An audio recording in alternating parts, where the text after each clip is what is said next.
അല്ല ഞാൻ പറഞ്ഞ ഇതിനെയൊക്കെ ഞാൻ എൻ്റെ കഥകളിലൊക്കെ ഞാൻ പറഞ്ഞിരുന്ന കഥകളിലൊക്കെ ഞാൻ പറഞ്ഞ കാര്യങ്ങളിൽ പോലും ഇപ്പം ഞാൻ എൻ്റെ വീട്ടിൽ ഒരു തവണ കല്ല് ചെത്താൻ വേണ്ടി വന്ന ഒരാളുടെ അടുത്ത് ഞാൻ ചോദിച്ചു. പുള്ളി ഇങ്ങനെ ചെത്തുന്ന കണ്ടിട്ട് ഞാനൊരു കഥ ഇൻ്റർവ്യൂവിൽ പറഞ്ഞ പുള്ളി എന്നോട് പറഞ്ഞു, മോനെ പഠിക്കണമെന്ന് ചോദിച്ചു ഇത് ചെത്തുന്ന കണ്ടിട്ട്. ഞാനപ്പോൾ പറഞ്ഞു, നിൻ്റെ വീട്ടിൽ AC ഉണ്ടോ എന്ന് ചോദിച്ചു. ഏത് ഏത് നീ ചെത്തി ചെത്തി ഇത് ഈ പണി തന്നെ ചെയ്തു. അപ്പം ഭയങ്കര അറഗൻസ് ആണ് ആ സമയത്ത്.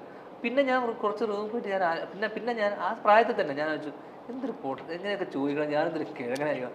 അപ്പം എനിക്ക് അന്ന് തന്നെ ഞാൻ തന്നെയായിരുന്നു എൻ്റെ ഏറ്റവും വലിയ ക്രിട്ടിക്. ഓക്കെ, അപ്പം ഞാൻ ആലോചിച്ചിരുന്നു എന്തൊരു ഊളയായിരുന്നിരിക്കണം ഞാൻ ഇങ്ങനെയൊക്കെ ചോദിക്കണമെങ്കിൽ, അല്ലെങ്കിൽ ഇങ്ങനെയൊക്കെ ചിന്തിക്കണമെങ്കിൽ ഞാൻ എന്തൊരു. അപ്പം എനിക്കൊരു തേർഡ് പേഴ്സൺ പെർസ്പെക്റ്റീവ് ഉണ്ടായിരുന്നു എൻ്റെ കാര്യത്തിൽ തന്നെ.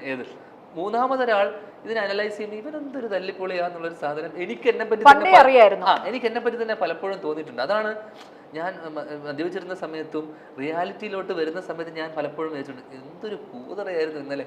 ഉഫ്.